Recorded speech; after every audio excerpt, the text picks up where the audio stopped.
Good afternoon, everyone. This is Prashant Tyagi from team Lexus and company.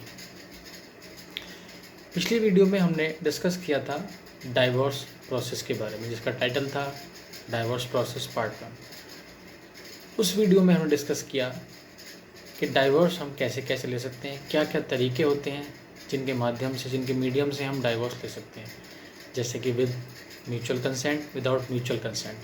Without mutual consent में कुछ genuine grounds थे, genuine reasons थे, genuine points थे जिनके basis पर हम डाइवोर्स फाइल कर सकते हैं। तो आज की वीडियो में हम डिस्कस करेंगे डाइवोर्स से रिलेटेड एक बहुत इम्पोर्टेंट, बहुत वाइटल प्ले रोल करती है एक टर्म जिसका नाम है एलिमनी। एलिमनी एंड मेंटेनेंस, ये दो टर्म होती हैं। अगर हम इनका मतलब देखें तो सेम ही होता है, रख रखाव का खर्च, गुजारा भत्ता। लेकिन हिंदू मैरिज एक्ट 1955 में इन दोनों टर्म्स को अलग अलग सेक्शंस में डिफाइन किया गया है। उसका रीज़न यह है कि जब हम इनको लीगली यूज़ करते हैं तो ये अलग अलग काम करती हैं। जैसे कि मेंटेनेंस को सेक्शन 24 हिंदू मैरिज एक्ट 1955 में डिफाइन किया गया है और एलिमनी को सेक्शन 25 हिंदू मैरिज एक्ट 1955 में डिफाइन किया गया है। एलिमनी एंड मेंटेनेंस ये क्या होती है, इसको हम एक एग्जांपल के जरिए समझते हैं। जैसे कि mister A and Mrs be husband wife हैं, जिनके बीच में काफ़ी दिन से विवाद चल रहा है, डिस्प्यूट चल रहा है। एक दिन उन्होंने आपस में बैठकर डिसाइड किया कि हम इस विवाद को, डिस्प्यूट को ख़त्म करते हैं, हम लोग डाइवोर्स ले लेते हैं। अब डाइवोर्स लेने से पहले क्या होता है कि जो मिस्टर ए थे वो एक रेपुटेड लॉ फर्म में काम किया करते थे, लेकिन जो मिसेस बी थी, उनकी वाइफ थी, वो एक हाउस वाइफ थी। उनको एक बच्चा भी था जो उन दोनों के ऊपर डिपेंड था। उन लोगों ने म्यूचुअल कंसेंट से कोर्ट में डाइवोर्स पिटीशन फाइल की। डाइवोर्स पिटीशन फाइल करने के बाद उन्होंने डाइवोर्स को अप्लाई किया। कोर्ट ने डाइवोर्स को फर्स्ट मोशन के माध्यम से डिसाइड कर दिया। उसके बाद मिसेस बी को रियलाइज़ हुआ कि डाइवोर्स होने के बाद बच्चे को वो अपने साथ रखना चाहती थी। तो उन्होंने को ये रियलाइज़ हुआ कि अब मेरा और मेरे बच्चे का जो खर्च है, जो जीवन पोषण है, वो कैसे होगा। तो उन्होंने अपने लॉयर को, अपने एडवोकेट को ये अपनी प्रॉब्लम बताई। तो उसके लॉयर ने उनको ये सजेस्ट किया कि आप एक मेंटेनेंस का सूट फाइल कर दीजिए, जिसके ज़रिए आप अपने पति से, मिस्टर ए से कुछ अमाउंट ले सकती हैं, जिससे आप अपने बच्चे का और अपना जीवन का पालन पोषण कर सकती हैं। तो उन्होंने क्या किया, एक मेंटेनेंस का सूट फाइल किया कोर्ट में।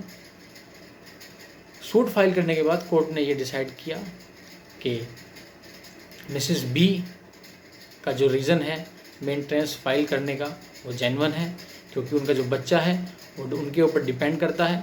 तो उनको एक मंथली मेंटेनेंस अमाउंट फिक्स किया जाए या एक लमसम अमाउंट फिक्स किया जाए परमानेंट बेसिस पे, जिससे वो अपने बच्चे का और अपना पालन पोषण कर सकें।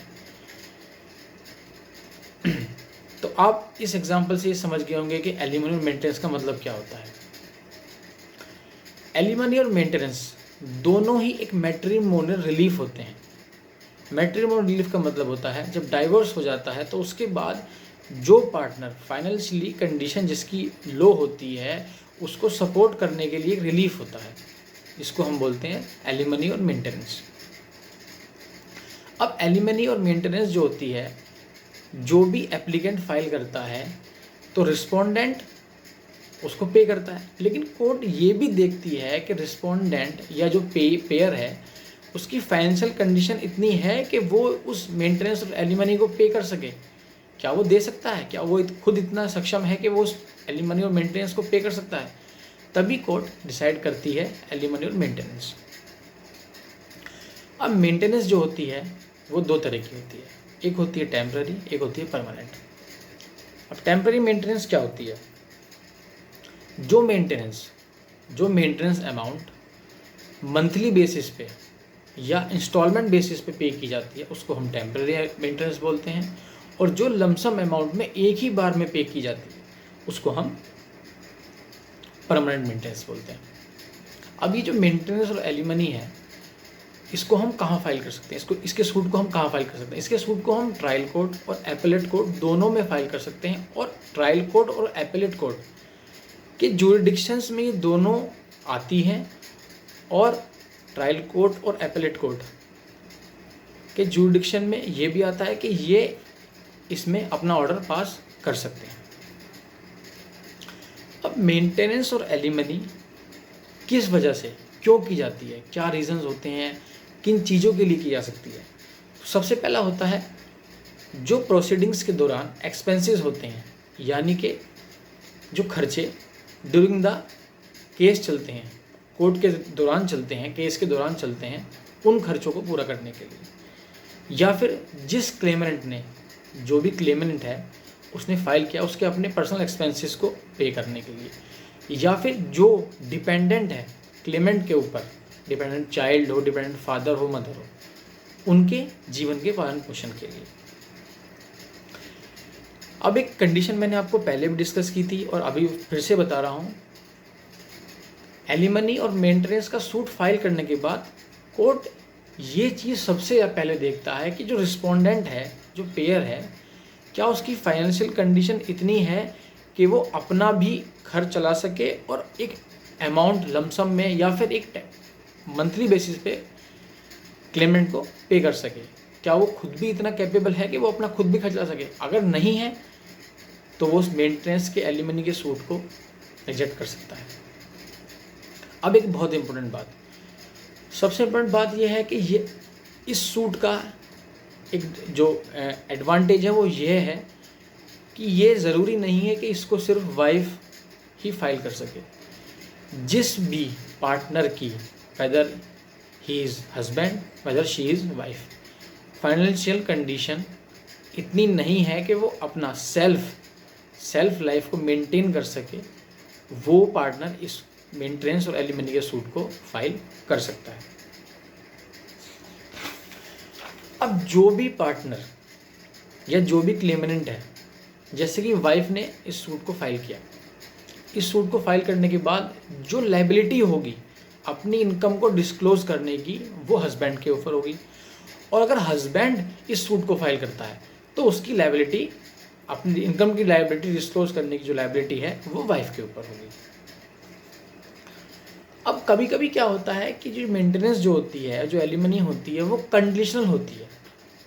कंडीशनल होने का रीज़न ये होता है कि जिस बेसिस पे डाइवोर्स फाइल किया जाता है, ये कंडीशन उसके बेसिस पे या उससे जुड़ी हुई देखी जाती है। जैसे कि एक बहुत फेमस केस है सरोज वर्सेस अशोक। सरोज वर्सेस अशोक में क्या हुआ कि सरोज ने अपने वाइफ के ऊपर एडल्ट्री का चार्ज लगाया और उसने एडल्ट्री के ग्राउंड पे अपने हस्बैंड से डाइवोर्स मांगा।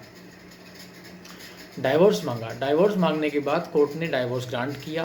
सरोज ने मेंटेनेंस का सूट फाइल किया, कोर्ट ने मेंटेनेंस भी ग्रांट किया, लेकिन कोर्ट ने एक कंडीशन रखी कि अगर सरोज तुम एडल्ट्री करती पाई गई या एडल्ट्री का चार्ज आपके ऊपर लगा तो जो मेंटेनेंस है वो आपकी रिजेक्ट कर दी जाएगी, वो आपको वापस करनी होगी, आपकी डिसमिस हो जाएगी रिजेक्ट। तो ये होती है कंडीशनल मेंटेनेंस और एलिमनी। तो मैं समझता हूँ कि मेरी इस वीडियो से आप एलिमनी के टर्म को अच्छे से समझ गए होंगे। Thank you so much. Stay tuned, stay safe. Thank you.